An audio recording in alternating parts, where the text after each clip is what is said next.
Polisi dan pihak rumah sakit berjanji akan mengawal dan juga memberikan pendampingan. Lalu apa yang harus dilakukan agar korban pemerkosaan berani untuk melaporkan diri ke posko pelaporan? Kita akan bahas bersama dengan psikolog keluarga Novita Tandri.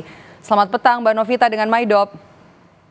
Selamat petang Mbak Maidop. Oke, yang kita bisa lihat dari insiden ini apa? Tempat kejadian perkara kan di rumah sakit, kemudian juga korban adalah perempuan. Rumah sakit di mana harusnya ada tempat yang paling aman untuk berobat, untuk memulihkan kesehatan bagi keluarga maupun juga bagi pasien dan juga keluarganya. Apa yang bisa kita baca? Kalau saya melihat adalah edukasi sih Mbak Maidop, bahwa menjadi korban dalam hal ini adalah anak daripada pasien yang harus dilindungi oleh dokter tetapi malah dijadikan sebagai korban. Saya melihat yang pertama adalah harus tahu dulu bahwa Undang-Undang TPKS nomor 12 tahun 2022, saya sendiri selain seorang psikolog juga background dari Magister Hukum dan tesis saya tentang Undang-Undang TPKS nomor 12 tahun 2022 ini Mbak. Jadi yang bisa dilakukan dan biasanya korbannya adalah perempuan dan anak, mengumpulkan bukti. Ini langkah yang pertama. Dan harus tahu di pasal 25 ayat 1, korban itu adalah saksi.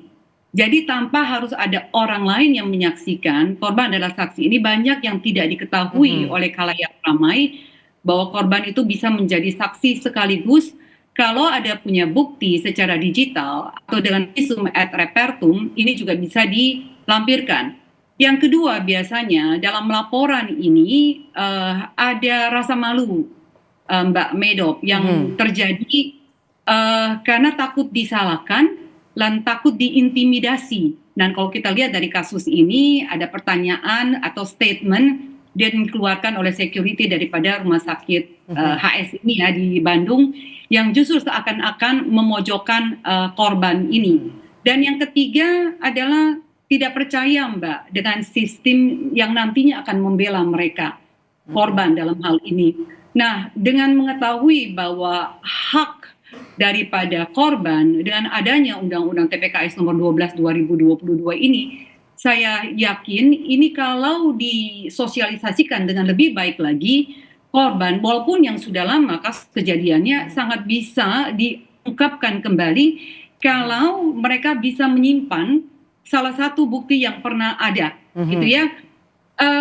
Yang lain yang harus juga diketahui bahwa jangan laporkan pergi dengan sendirian, Mbak Maidop. Kalau bisa ada salah satu orang yang menemani dan paling bagus kalau ada di bagian hukum. Jadi dalam hal ini ada pengacara atau lembaga hukum atau LPSK atau Komnas Perempuan atau pendampingan dengan psikolog. Jadi Mbak Novita, maaf saya potong, apa yang kemudian harus disampaikan polisi agar korban nanti yang kemungkinan jumlahnya, kita tahu kemarin masih satu, kemudian sekarang juga hari ini bertambah, yang bisa disampaikan oleh polisi untuk meyakinkan korban untuk bisa berani melapor? Biasanya yang paling ditakutkan adalah pada saat membuat BAP Mbak, itu ada interogasi yang sifatnya mengintimidasi. Jadi biasanya terintimidasi ini yang membuat korban tidak mau melanjutkan prosesnya. Ada yang harus diketahui, ada trauma info, bahwa artinya harus dengan penuh empati, sabar, dan tidak mengintimidasi. Jadi tidak menanyakan seakan-akan korban itu sebagai pelaku atau berusaha untuk bisa mengkreasikan situasi sehingga dia kenapa menjadi korban. Nah ini biasanya yang terjadi. Nah harus penuh dengan kasih, dengan empati sehingga korban tidak disudutkan. Nah biasanya korban tidak mau melanjutkan laporan polisi kalau di dalam ruang konseling saya Mbak. Karena waktu penanganannya itu tidak dengan empati. Intimidasinya membuat mereka mundur, belum lagi bicara reputasinya hancur Mbak. Karena nama dan juga latar belakang data pribadi itu bocor di dunia maya. Ini yang membuat mereka berpikir ribuan kali sehingga pelaku-pelaku seperti ini tidak bisa ditangkap karena tidak cukupnya laporan yang masuk. Oke. Bagaimana kemudian bisa membuat korban ini berani gitu ya apabila mereka mungkin benar jadi korban dari dokter PPDS ini untuk kemudian berani melapor seperti yang Anda katakan tadi, ada trauma, kemudian juga ada ketakutan untuk mencari keadilan tapi juga tanpa mendiskreditkan korban? memvalidasi perasaan korban, Mbak. Jadi memvalidasi bahwa yang kamu alami itu bukan salah kamu.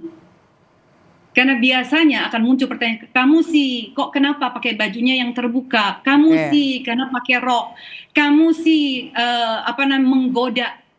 Nah, ini yang menyudutkan posisi korban, yang membuat korban berpikir kalau nantinya disalahkan. Dan ini masih terjadi dalam sistem hukum kita. Oke. Jadi buat saya ini harus ada yang disebut dengan dukungan, Mbak, bukan penghakiman.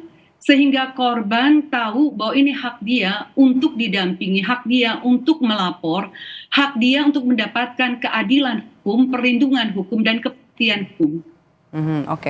Oke, Mbak Novita, ini kan kasusnya adalah pemerkosaan dengan obat di rumah sakit dan kemudian juga menggunakan obat-obatan anestesi, obat bius begitu. Bagaimana kemudian tahu kalau korban ini merupakan korban pelecehan?